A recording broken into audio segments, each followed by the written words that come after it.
Sunod-sunod ang naglalabasang chika tungkol sa mga celebrity na pinagdududahang gumagamit umano ng ipinagbabawal na gamot dahil tila nakasanayan na. Iba't ibang dahilan ang mga naririnig namin kung bakit sila gumagamit dahil kailangan nila ng pampagising. Lalo na kung babad sila sa shooting at taping.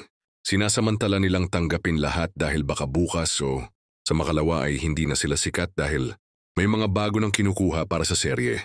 Sa panahon ngayon ay mabilis magpalit ng artista, lalo na umano kung may mga itsura, kahit hindi gaanong magaling umarte, ay pasok sa project dahil ang katwiran ng kani-kanilang management company ay dadaanin sa workshop na totoo, naman dahil yung iba ay natututo sa isang umpukan ng media, ay nalalaman nila kung sino-sinong celebrity, yung may bisyo dahil napagkukwentuhan, nila ito ng mga kaklose nilang directors, producers.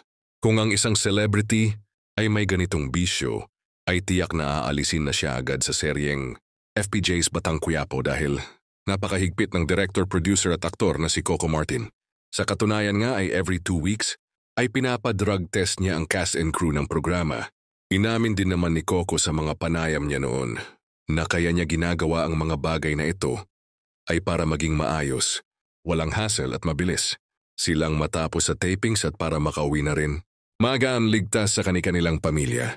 Sabi niya mahirap daw katrabaho ang sino mang artista o taga-production na may bisyo dahil minsan hindi maganda ang tama sa katawan kaya ang tendency ay hindi nakakaarte ng tama o kaya ay mainit ang ulo.